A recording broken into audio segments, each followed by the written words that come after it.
Hello, hi, and welcome to me, proving to you that I am actually working on my manuscript. I'm the one who writes, aka ThatKatWhoBeWriting, and today, on March 21st of 2026, is day 100 of me proving to you that I have been working on my manuscript.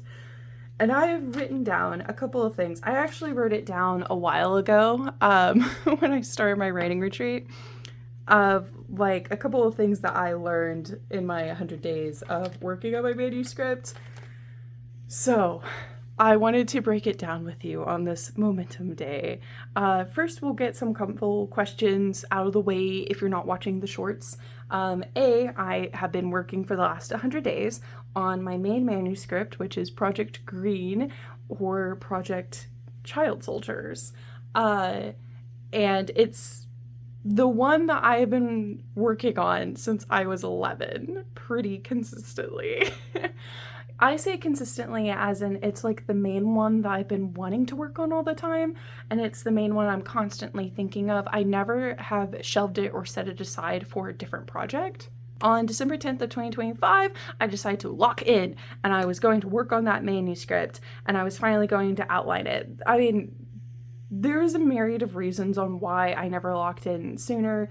There was a lot of, like I said, like, financial reasons, and then like the mental health reasons that come along with like not being able to afford to exist in this world.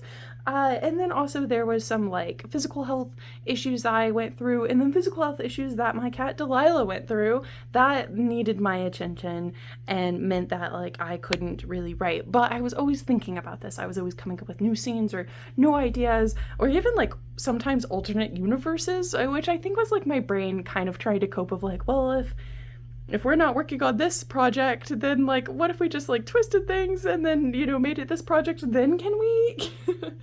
But all right, let's get into it. What were the lessons I learned the last 100 days of actually locking in and working on this manuscript? And I will put like a little asterisk here, just in case if you're thinking, I know like we have just seen a lot of like the 75 hard where like you have to every single day for 75 days lock in or else the challenge gets restarted. That was not what this is. There was multiple days where I did take off with intention, especially in January. Those were my intentional days. In December when I started, I had a lot of unintentional days, and also in February I had a lot of unintentional days. I deal with a lot of stress-induced migraines, and I also I wanted to just prove consistency, and also I wanted to prove that if I like did get knocked down by a migraine or whatever came my way, some like disaster, then I could just get back up again. And I didn't want to punish myself by being like, oh, now we have to restart it. Because also, what would restarting for me look like when there was no end of day goal? Like, it's not like, oh, I'm 100 out of 100 days. No, like that's not what it is. So just so then like we're all clear about that. Okay, so number one, I will also put here that these are like me personally and how I function in like my writing process and stuff. So if it doesn't really make sense to you, or if you're like that's a really weird like lesson learned, then that's why. It's not like this is something that I'm like, oh hey, here, like you can learn from me, but also know that like I wrote it specifically for me. Okay, so number one, I wrote, take inventory of your stationery before and of starting this project, and then you can have a before and after kill count.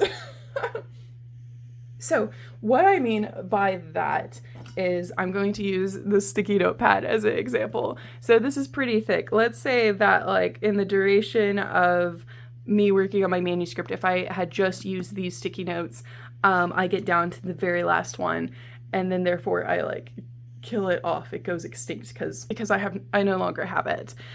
So that's what I mean. I really do enjoy using things up. And especially just because like I am so conscious about like my waste products and trying to be as zero waste as I can. So since I'm so like aware, every time that someone gives me, and like a lot of people gift me stationery because they know I'm a writer, and they also know I'm a journaler, and like I was also going through college and all this other stuff. So stationery is always a safe bet. Well, I had like just occurred a lot, occurred. I have accrued a lot of just like stationery, and I think right now the kill count for this manuscript, and keep in mind it's not like, oh, it was a brand new sticky notepad, like it could just be like, you know, we had like, let's say this much left of that sticky notepad, but this is like what we originally started with. But anyway, I think the current kill count is about 12 for this manuscript. So it would just be kind of cool. And then also it would be like another like quote unquote milestone. Because especially since I'm like, I was revising part 1 and I'm having to rewrite part 2, there isn't really like a word count goal that I can set. And that's kind of been like my beef with only counting word counts for like tracking purposes, is that there's so many other things. Like, yeah, if you're like, okay, I'm over a certain word count goal for this book to be successfully, I don't know, submitted, or like the editor said, you need to chop off 10,000 words, then yeah, then you can have like a negative word count. But like with this, there was no actual word count goal. It was just make the book good. So anyway, those would be kind of milestones. And I just always love that because it's kind of like the history of it. It would be really interesting to see like the actual kill count of like the last 17 years of this book being in existence, because I started journaling about a year into me writing the book. So I pretty much have all of the stationery that I would have killed off while making this book. So I think that's really cool. All right. And then I also put, kind of within the vein of the stationery, I put have a running kill count of pens and erasers. So I use, let's see, red pens, so we can see that like this one specifically is almost used up. There is another one that is even lower than this that is by my nightstand, and I just keep it there, so then whenever I'm like, I have ideas at night, I bring my journal into my bedroom anyway, so I'm writing down.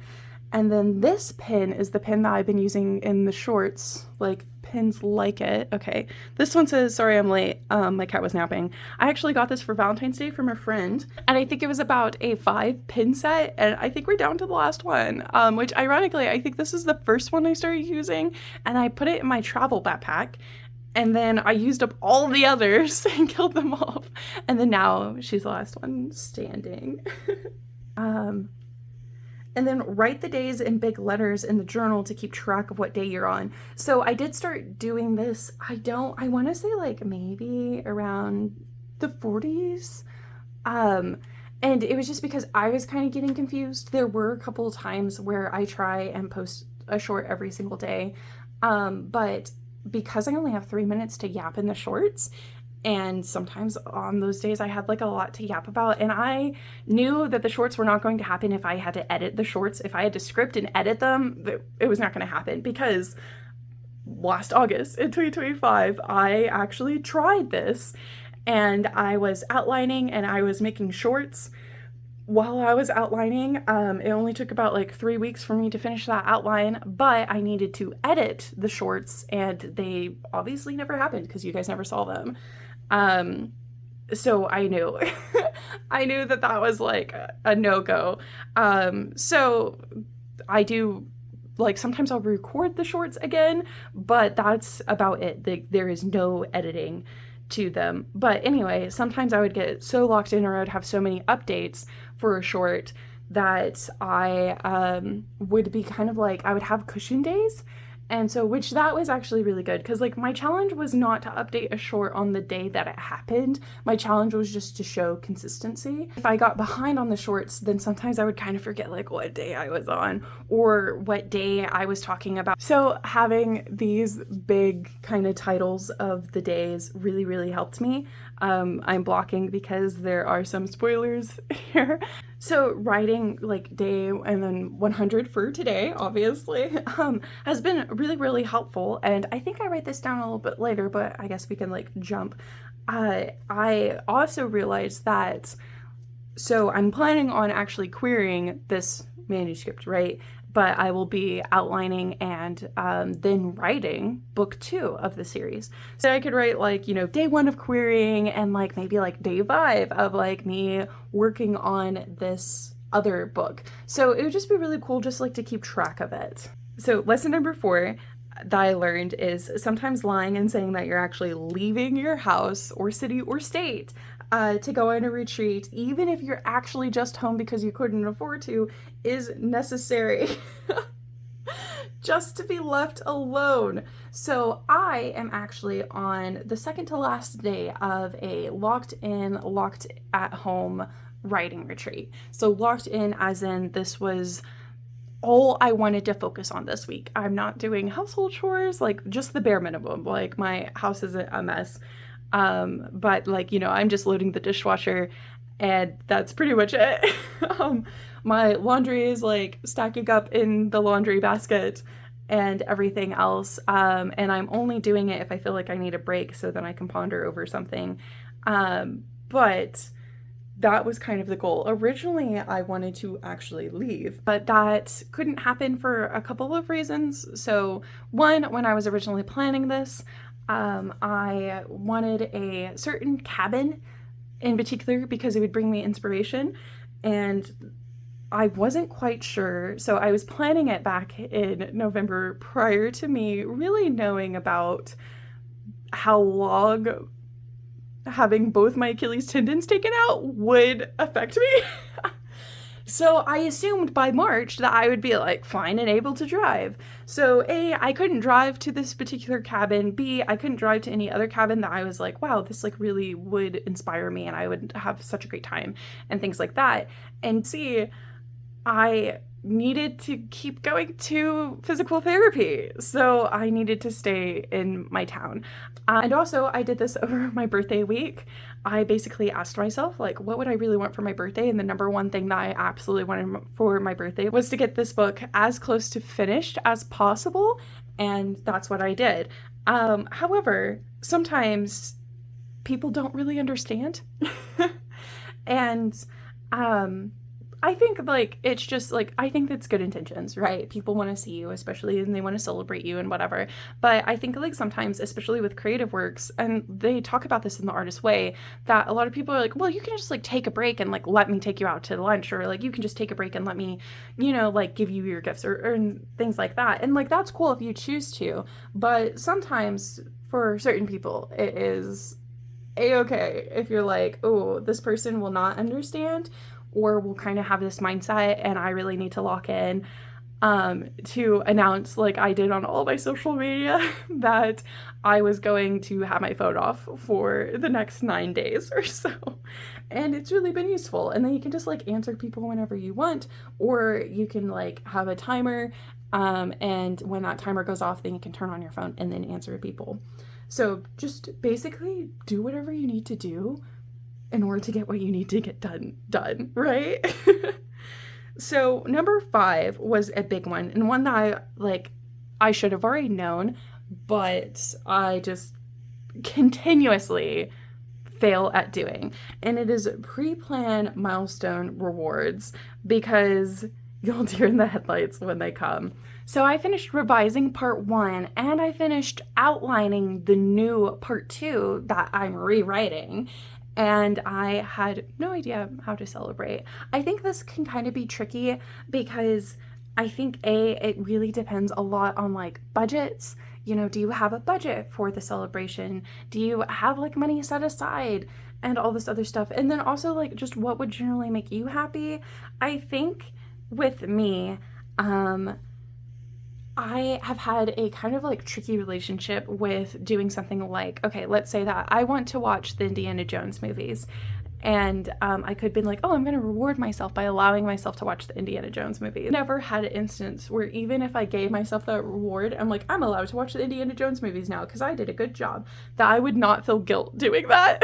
So I just feel guilty resting, which this is something that I'm working on.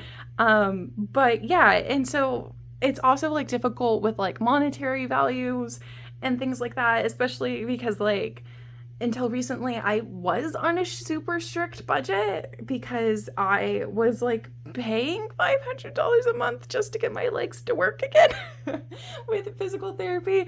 I've been really, really blessed with finding programs that could like help me on that, and then like with my work and with insurance and stuff like that. It's been really, really great. But yeah, it's just, I don't know. Like, I don't know. Um, and also, I thought sometimes, like, oh, I could do like a creative work. Like, I want to do this, like, vision board esque that I see on like Pinterest. I've seen it a lot for the Hunger Games, and I saw it like last year when Sunrise on the Reaping came out. And I was like, oh, I want to do that, but like for my book, because like I want to be like the #1 fan for my book. Because like, if no one's a fan of my book, then I have failed because I should be the fan of my book. So I wanted to do that, but I don't know. Like, I think I just always overthink it. I'm like, no, this like time could be spent like writing more. So basically, both times I rewarded myself with more work. I rewarded myself with a job well done, with more work and more of a job. So I don't know, like maybe I could be like, okay, we're going to allow ourselves to like watch the Indiana Jones movie and do this creative thing, so I can trick myself and be like, I'm being productive in 2 ways, but then still refilling the well. I don't really know. That's a lesson learned. I just don't know exactly how to apply the lesson, if that makes sense. I'm just here to teach you what I learned, not to teach you exactly how to do it. So lesson number 6. Lesson number 6 is breaks and planned days off actually do help. So, all right, right after I said, I have a hard time taking days off, I did take a couple of planned days off in January, and one of them actually was kind of a retroactive, like, planned day off. I didn't, like, wake up and go, I'm gonna take today off, and I didn't, a week prior go, I'm gonna take today off. But basically, I was like, I'm gonna allow myself to have this day off because I like was able to hang out with a friend, and I was able to do all this other stuff, and I'm tired and my body needs rest. And it was kind of those things. And then also for January, there was a Piplup community day on the 4th, and I really wanted those Piplups. So I was like, I'm gonna allow myself to have the whole day off. Did I really need the whole day off when the community event is only like 3 hours max? No, but I did hang out with friends while I was doing the community day. So I did, like, after the community day, we just had like a normal hangout. And those actually help because I have realized that, begrudgingly so, that you can't just like keep working and expect yourself not to get burnt out. And that's what happened when I tried to work on this manuscript before, is that I just would continuously burn myself out all the time. So number 7 is consistency is key. So I started off this like quote unquote challenge with just like, I just want to prove that I can be consistent and that I can do this. I was having this big helping of grace on the side of that, and it worked. I was kind of like unsure, treating myself like a precious object that deserved grace and deserved this understanding, and not just like a strict discipline, but like a come on, yeah, now you can keep doing it, actually is the reason why I was able to keep doing it, which is wonderful. I think I always just used to beat myself up because like, this is my dream. It's always been my dream. I mean, my last name legitimately is Book, and I want to be the mother of books. I want to be an author. And I just was always like, well, obviously I don't want it hard enough. Basically would not even pay attention to anything else. Can I actually afford to exist? No, that doesn't matter. I still have to write, for 4 hours. Did I just come back from a particularly rough, like 9 to 10 hour day? That didn't matter. I still expected my 4 hours. And so just kind of like having that grace and just being consistent and only having that consistency be the goal. And just being like, I just have to show up to the page every single day. And it's not, I even took away the like, we have to work for a minimum of 5 minutes or 2 minutes, which was like the lowest that I had gone at one point in the really, really kind of like bad days. So, and that kind of goes straight into lesson number 8, which is every penny counts. So doing small things is helpful. Yeah, like even just making one decision that day, even if it took me like 5 minutes to make the decision of like, okay, this character's shoes are green, and it is just because I like really closed my eyes, envisioned the character, and then bam, it was green. Like the green has no other meaning associated other than, yep, this character has green shoes, is helpful. And that's kind of just what I've been asking myself every single day. And it has worked. And yeah, like 100 days is a lot. There are like sometimes where I'm like, yeah, people would have written like 3 books in this time period that I'm taking to like basically revise and then rewrite the last half of 1 book that has been fully planned. But drafting is very easy for some people. Drafting is very easy for me. Editing is not. In order to make a good product, even if I have to go to like 200, 300 days, if I am as happy as I am with I finish the revisions of part 1, and if I am as happy as I am with everything that I've been adding to part 2, it would be worth it. Yeah, it would kind of like, ugh, but 100% it would be worth it if someone was like, hey, do you want to have like a good product or do you want to have a bad product? This good product would take double the time though. I would be like, yeah, it'll be worth it. I'll just like have to rearrange my plans for this year. Lesson number 9, posting shorts to update videos actually is useful even if no one is watching you / if you feel that way. So I will be honest, when I started this challenge and I started posting those shorts, I thought I would be 100% reliant on people in the comments screaming at me and yelling at me to actually like not get discouraged from my book. And I was a little bit scared at the beginning when I didn't have people screaming and yelling at me, which in retrospect makes sense. That was kind of a lot to ask people to keep me accountable and hold me accountable. And I did try in a couple other ways. Like I would try in like writing discords. I would like try and post every day. And I even posted on TikTok until like I think around day 32 or day 35, which poor TikTok. Like I've tried so many things where I'm like, I'm gonna do this for like a month, or I'm gonna do this every single day, and then it just goes and dies. But basically it just got a little bit overwhelming, and I was like, okay, I'm just going to prioritize the YouTube shorts, and we're just going to push on through.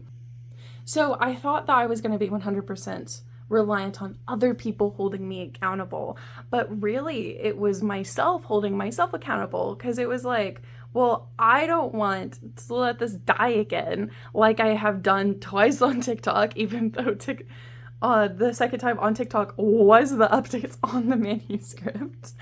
And I was like, I don't want to be seen as inconsistent. And even though I could like, delete all the videos, like I don't want to do that. So it did really keep me accountable. And all the updates and the yapping that I have done, I did give myself like cushion days, but like I know that I have to make a video for every single day and talk about it. And then also with writing the days on the page, I could just go back and then read what I did that day and then talk about any day where I forgot to make a video, but I actually did work. Because again, the main goal was not to make the shorts. The main goal was just to show up consistently. And I thought the shorts would be an accountability thing. Number 10 is writing the next day's to-do is really helpful on the days where you finish a big milestone and have lost feelings. So this mainly comes from me finishing part 1. I was completely done with part 1. I sent it off to betas, and I kind of had this like lost feeling. I knew logically that it's like, okay, well, let's start reading part 2. And I just was like, what do I do? What? It didn't really make sense to me when I was experiencing it, because I was like, I mean, it's the same book, like, come on.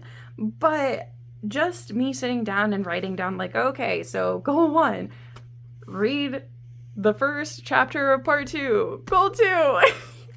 That just like really helped. And so I just have been doing that. And also that's kind of like what I do just to maintain my productivity in my day-to-day life, where I'll write down at work all my work to-dos for the next working day.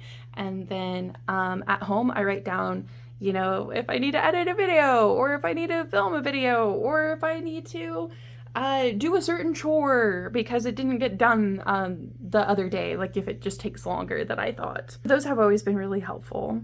All right, number 11, writing the topics of the sticky notes in the back of the journal will help you with all of your progress in one spot. So basically what I'm talking about is in the back of my journals, if you've been on my channel, then you know this, I always write down the content of the journal. Well, obviously with all this like planning and things, which is what I'm referring to as like sticky notes, it is kind of hard to, you know, like only have this much room, and it's really this much because I have some decorations in the back.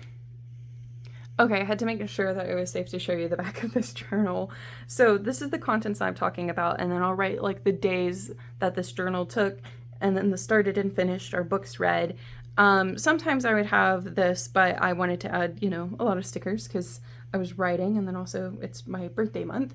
So, but anyway, like only really having this much space is kind of a lot, and I can't really show you, but I can tell you that I have enough content that I have used up a whole page here and a whole page here with only using one line per topic. What I mean by sticky notes or topic is basically I've been doing a lot of like planning because this is a series, so this is book 1 in a series, so a lot of kind of foreshadowing is happening here, or planting is happening here, and then there'll be payoff later. So I'm just going to say, why did this person leave? And that would be a whole topic. So I'd write down, you know, planning on why this person left, or figured out why this person left.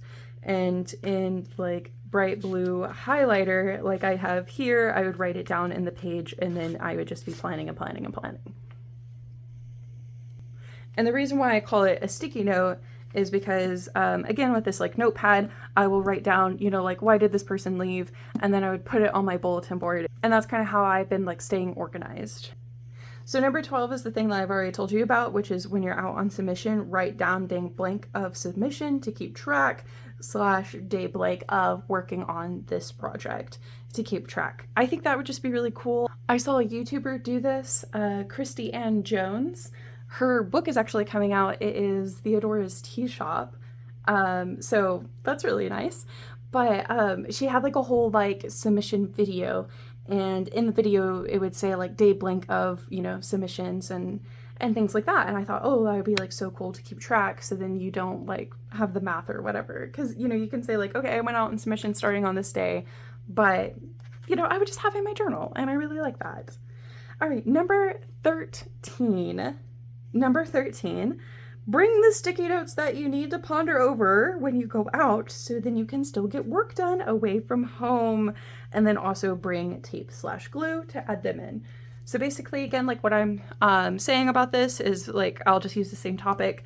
So let's say that I said, why did this person leave? So I would like take the sticky note, rip it off, and then I would either put it in my wallet or put it wherever I go, in like my go bag, my purse, whatever. And then let's say that I have like a little bit of downtime or something. I was specifically thinking about work, like when I have to go back into office at work, then I would have like the sticky note, and on my break I would be able to look at the sticky note and then write down, why did this person leave? A lot of the time I would write it in like the highlighter like I was telling you about, but then I would also put the sticky note there. So let's say that it would go right here, and then once it was completely done, I would write done across it. And actually, once it's completely done is when I put the sticky note in the journal, and then I write done across it. Or if I decided against the sticky note, like let's say, because I was like, oh, why did this person leave? So let's say that I'm like, oh, actually this person shouldn't leave, like there's not enough of a reason for them to leave. So then I would write no or rejected or whatever I want to across the sticky note, and then I would put it in my journal, so then I would know it was done. I had been doing this for years and years. Like I remember how excited I was like back in college when I would finish a sticky note, which was actually more of a notepad, kind of like this one. I mean, you can see that this one is coming close to its end with us, but and I would write down multiple things, which I learned the hard way is that's why and I would write down multiple things, and that's kind of why I switched over to like sticky notes for like one topic, because I would basically have to finish out the whole notepad or rewrite it on a different sticky note if I went to tape it in my journal. But it's so cool to be able to get like done. I know for sure in college that I had completed at least 2 notepads like this. And I want to say 3, I just can't think of what the third is. So the last one that I have written down is number 14, and printing off and binding the project really helps wonders for migraines. And I put a little cheeky, just don't trust to bind with Office Depot. So if you watch the shorts, especially in December, you would know that I had some serious beef with Office Depot. I printed off my entire manuscript, multiple of them actually, and I brought them with like cover pages that were blank, and I'm in pencil. I had written, like project blah blah blah, part blah blah, 1, 2, whatever, just so that I would know what order they went in. And they took away the blank piece of paper, which I was planning on introducing the projects like that. That is why the introduction video has been taking so long, because I need to figure out how else I'm gonna introduce her. Because I was going to, for each project, on that blank piece of paper, draw out a mock cover title with like the project name, not the actual title name. And while you watched me do that, I was going to be introducing you to the project. They took away those pieces of paper and they bound them backwards for a couple of them. And then when I took it back and I said, hey, just use the same pieces of paper, just put the holes on the other side, and don't care about the holes on like the side where you bound it incorrectly, where it was not like left to right, it was right to left. And they were like, okay, sure. And they wrote on a sticky note, blah blah blah. I don't know if there was a shift change or whatever, but anyway, I got it back, found out they had scanned the document, because when I got it back I had read margin notes in the first 3 chapters, because I tried to make it work, I really did, and the margin notes were cut off because they scanned it. Oh my gosh, I'm getting heated just thinking about it. I crashed out in December, and when I say I crashed out, I had a 4-day-long migraine because of how stressed out I was. Hi, Editor Catherine here. So I go on a 5-minute rehash/rant of what happened to me when I bound with Office Depot. I feel like the main highlight that you guys need to have is that they did scan my document, which made me extremely paranoid. So if you're as protective over your creative works and documents like I am over mine, kind of be aware of that they might scan it to reprint it if they make mistakes like they did on mine when they bound it backwards. They claim that they shred the original documents and that they do not keep the scanned documents, but in this world of AI, who knows that for sure? So just keep in mind if you decide to try and bind with that company, but you can also look up tutorials to bind your paperwork yourself.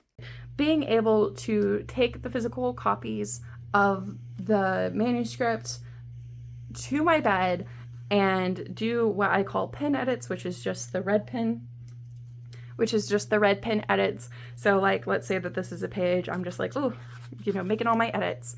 And then I can go whenever I am not having a headache day or I have more screen time available to me, then I can go to the actual computer document and then make all those edits. It has been very helpful in me staying consistent, because I am avoiding migraines because my job right now requires me to have a lot of screen time locked in, and that can take away from my ability to go home and work on my manuscripts, which was one of the huge hurdles I had.